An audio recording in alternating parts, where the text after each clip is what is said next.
I moved to Turkey to be with my long-distance boyfriend. He broke up with me 2 months later, but I love my new home.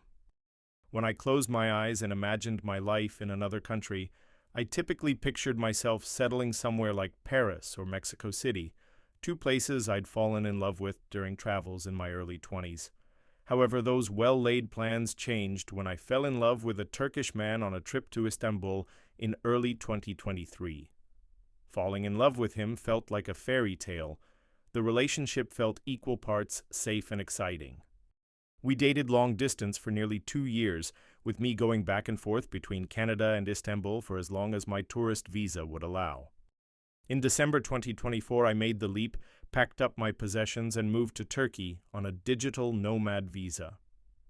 Finally, I had the chance to live abroad. Even better, I'd have a local to hold my hand and guide me through their country. When I arrived in Istanbul, I tried to dive into the culture immediately, taking full-time Turkish lessons and learning how to cook some basic local dishes. But just 2 months after my move, our relationship started to break down. Though I was trying my best to learn more Turkish, he had to primarily communicate with me in English, which put a strain on our relationship. As it turns out, growing a relationship across language barriers is difficult. Ultimately, he decided to end our relationship. At first, I was crushed beyond comprehension. He wasn't just my boyfriend. He was my only friend and my sole support system in Istanbul. I had moved continents to be with him, thinking, somewhat naively, we'd be together forever. Now I was alone in a foreign country and unsure of what was next. I dropped out of Turkish lessons, telling myself there was no point in learning the language if I didn't have future in-laws to communicate with. For the next week, I listened to more Taylor Swift than I'd like to admit, and broke down crying on my kitchen floor on a nightly basis. I looked through apartment listings back in Canada and wondered if I should apply for a residence permit in Paris. At one point, I almost accepted my parents' offer to pay for me to fly back home. After many hours of therapy and journaling, I realized I needed to get myself out of this slump. Since I was already here, I figured I ought to give Istanbul a real try. Without my ex-boyfriend's ecosystem to rely on, I had to cultivate my own. So I dove headfirst into building a community.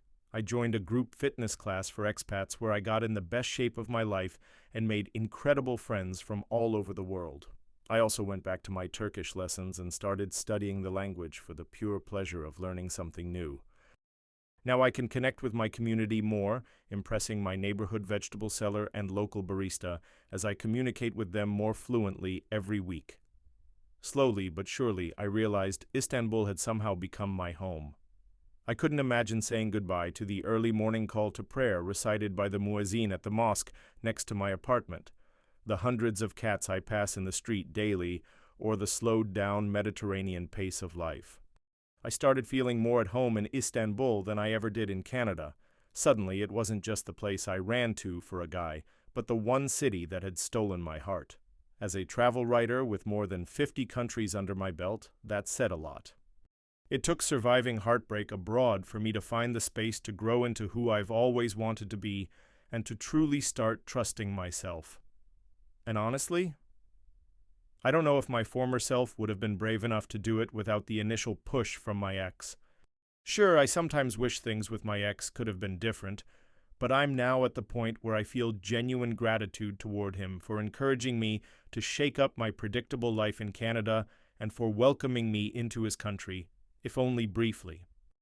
I finally realized my dream of living abroad, and even better, I'm proving to myself every day that I'm more than capable of navigating life, in a foreign country or otherwise, on my own. I've already been living in the city for nearly a year, and I don't see myself settling anywhere else for a long time.